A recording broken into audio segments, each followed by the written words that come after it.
Hi, I'm Bristol County Sheriff Tom Hodgson. Welcome to another edition of Just in Time. Or should I say, welcome to my final edition of Just in Time. As many of you know, we weren't successful in this last election, and I wanted to have this opportunity to not only talk to you a little bit about the last 25 and a half years as a sheriff and my experiences, and perhaps answer questions that some of you may have thought about in regards to what it all involved over 25 and a half years.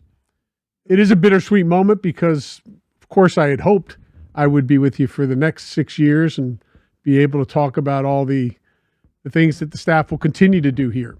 And I want to say right up front, I wish my successor much success, and I hope he will continue to build on the wonderful things that the staff have done already here at the Sheriff's Office, but also recognize how incredibly valuable they are. They're amongst the best in the nation, and I couldn't have been more grateful to have the opportunity to work with each and every one of them.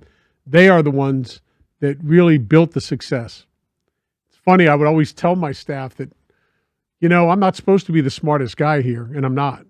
I'm supposed to find the smartest people and put them in the right place and make sure that the policies in the direction of the department, our goals were carried out on behalf of all of you out there in our service to you and to those who we have in our custody who are responsible for helping to rehabilitate.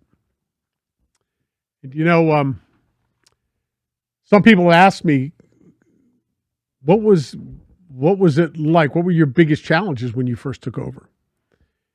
Well, I'm not sure I have a whole show to explain all of them, but I can tell you what the majority of them were. Number one, we needed to be able to really focus on accountability and responsibility for our staff. And when I first took over almost 25 and a half years ago, not long after I took over, I built in a management accountability system as the first step, where today and for these past 25 years, we've been measuring 250 operating indicators every day on every shift. How many meals are served, overtime, how many inmate fights there were, inmate on officer, cleanliness issues, how many maintenance slips are completed, how many are outstanding. And the management team would have to measure every month and compare to the previous months to see how well they were doing. But it also gave me a chance, as well as the top command, the administrators, to look at those numbers and find out, are we doing as well as we'd like? If not, what do we need to do to change those things and work with management to make sure that happened? But by and large, the managers, they figured it out on their own because they could see the numbers and say, wait a minute, I'm running ahead on my overtime. I need to make some adjustment here. What's going on? Sometimes that may not have anything to do with their management ability. It just might have to do with staffing issues, people being out sick that caused them to have more overtime. And then there were those who would exceed the expectations in certain months, and they would be congratulated for that. And of course, all the other managers that were there when they heard that was going on would want to chase them out of the room and say, how are you doing that? So I can do it as well. So that was probably the most important, significant thing that I needed to do first and foremost, was to get everybody on the same page, to set the goals, the mission statement, and to make sure that we were being held accountable, not just to one another and to the inmates for whom we have care and custody, but also to you, the taxpayer, the people who are paying for the cost of this operation. And there's no better way to measure how effectively we're managing your money and how efficiently we are to make sure that it's being done properly by using this kind of a program. And it's worked. And that's why we are the most efficiently run, and have been, most efficiently run sheriff's office for years and years and years here in the Commonwealth. And so those accountability pieces were very important for the staff to be able to account to you. But also, we had an accountability piece that we had to take care of that had to do with the inmates themselves. You know, when I took over, I said jail shouldn't be a country club. It shouldn't be a place where people feel like they don't mind being and don't mind coming back. I felt that that was the great failure in corrections across the nation when I first took over. That these inmates, most of whom came here, didn't get the guidance that the average person got, where they were told there's expectations of you, where they were given compliments for things that they accomplished. Never really saw those basic things and ultimately never knew how far to push on the edge of the bubble. And I didn't think that was fair to them. And I certainly don't think it's fair to you to have them come into this operation, into our jail or our house of correction, and go back out as bad, if not worse, than when they came in. So I started to make changes. I said, we're not going to have TVs in the cells. We're not going to have weights. We're not going to continue to have bleachers and one of the most beautiful gymnasiums where everybody can hang out, play basketball, instead of spending time working on their rehabilitation. And so what I did was I donated those weights to the Boys and Girls Club. I donated the backboards, the glass backboards, to the Boys and Girls Club. Donated the bleachers to Fairhaven Junior High School because parents were sitting on the floor watching their kids play. And these are kids that made good choices, and these are parents who were there supporting their children, doing the right things. And I felt that by having those bleachers here was really unfair, both to the people in the community, the families, but it was also unfair to the inmates to expect that they could just go there, sit on the bleachers, and watch people play basketball.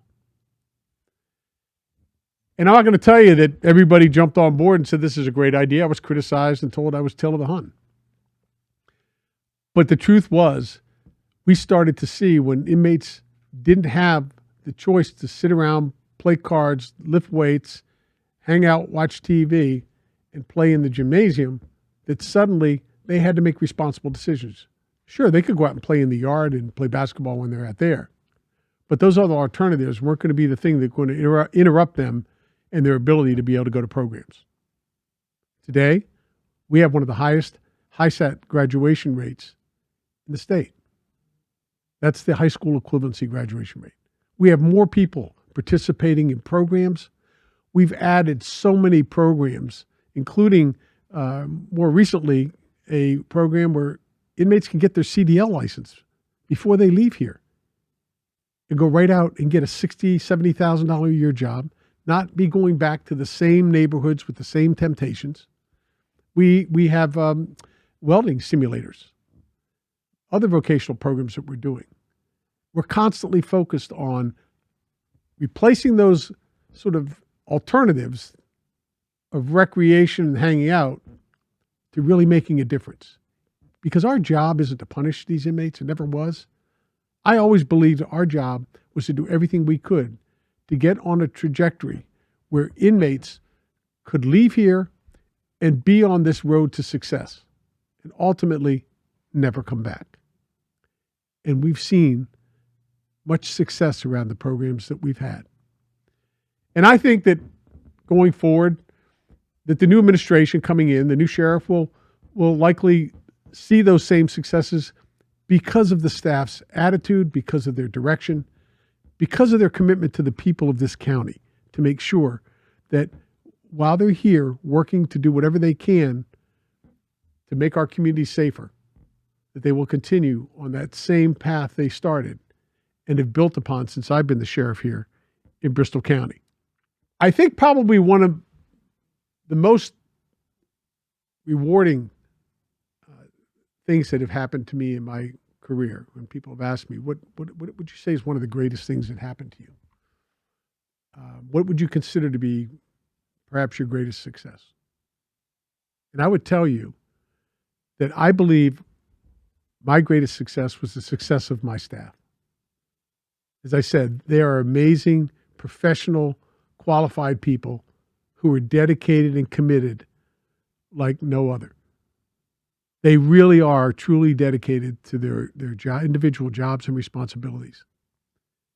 And for the most part, in the organization this size, working better than most when it comes to teamwork, lifting each other up, being there for one another, and doing everything they can to look to reach higher levels of excellence.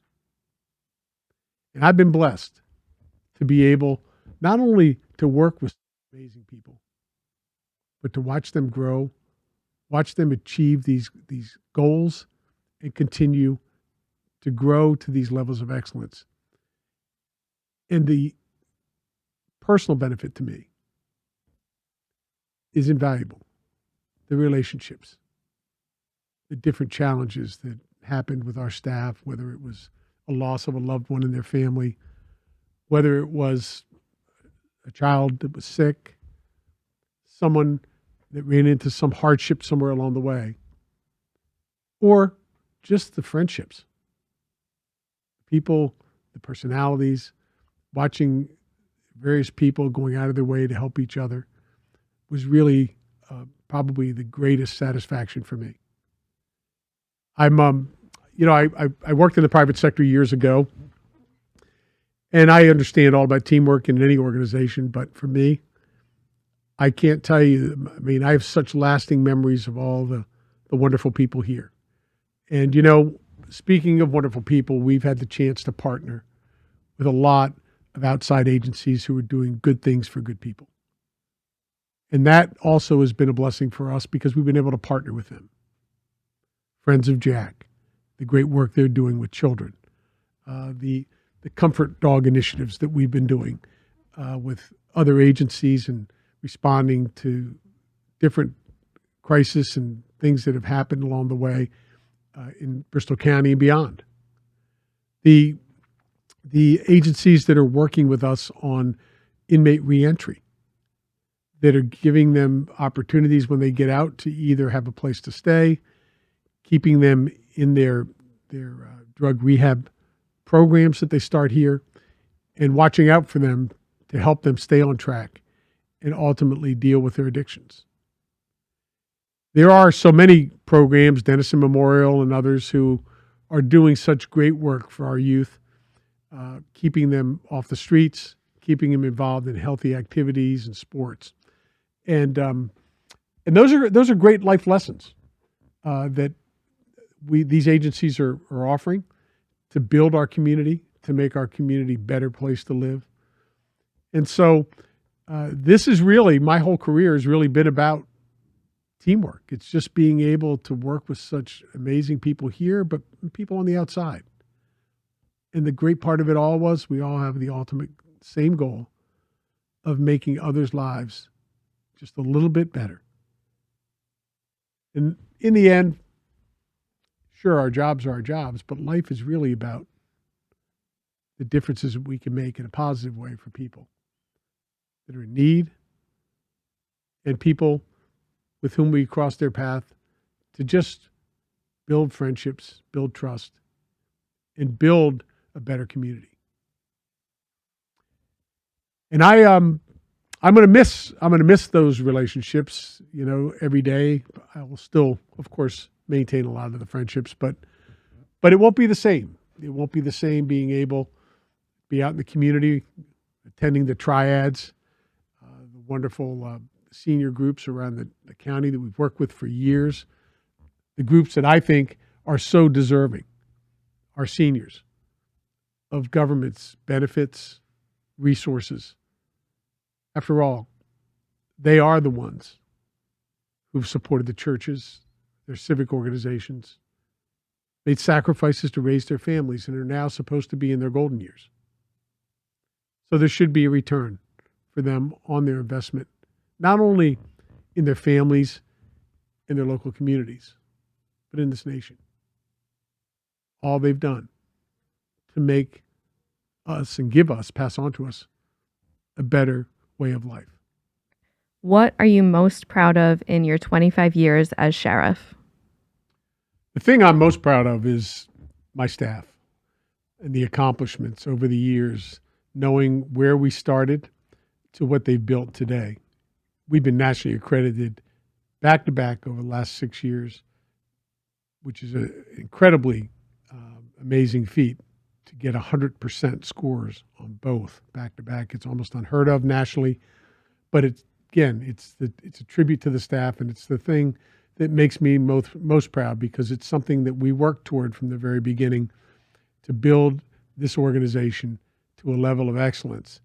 And we weren't there in the first years, but I will tell you, our staff did more with less always and accomplished so much to get to that point. And that's probably what I'm most proud of, is the accomplishments and the teamwork of our staff. What is the best part of being a sheriff? Probably the best part of being a sheriff is having the opportunity to deal with all the various facets of the organization and build a team of staff who are dedicated and committed to our overall mission, which is care and custody, making sure inmates are focused on their rehabilitation, and being able to expand our programs to include the juvenile programs in our community to keep kids from ever walking through the front door of a jail, as well as partnering with so many outside agencies, our law enforcement agencies, to strengthen their presence in the community and partner with them, and being able to have the flexibility to make those decisions and respond to the needs of both law enforcement, the citizens of our community, as well as the inmates who are in our custody. How has the office of sheriff changed over the years? Well, the office of sheriff has changed over the years from an office that primarily limited the focus on care and custody and did not necessarily, when I first took over, take full advantage of the breadth of the powers of the office of sheriff, which is something I felt we owed the citizens of our county, to make sure that we were using every possible resource, every possible program we could, not only to improve the potential for inmates to leave here and get on a trajectory where they never come back, but importantly, that we made sure that we were addressing the public needs in our communities, from the senior safety programs that we do with our triads, to our youth initiatives, which have really grown and expanded. We're one of 6 in the nation that just got a $650,000 grant for the work that our program has been doing. We are also working on different programs in the community with the, as I have talked about many times, the inmates when they are released, the reentry programs, making sure they have housing, making sure that they have the ability to get medical care, making sure they're staying in a continuum of care around their addictions and other mental health issues that they may be facing when they leave, so that they don't have an interruption in what they started here. So these programs and these things that we've been doing continue to change, evolve as the demands and the needs change. For example, who would have thought that in my role as sheriff that we would have to be dealing with the whole issue of immigration, illegal immigration? But the truth is that we're a country of laws. And people said, why would a sheriff be involved in illegal immigration? That's a federal issue. Well, yeah, you would think it would be, but the truth of the matter is that it's everything but a federal issue now. Every single community in the United States now is a border community. What are your hopes for the future of the Bristol County Sheriff's Office?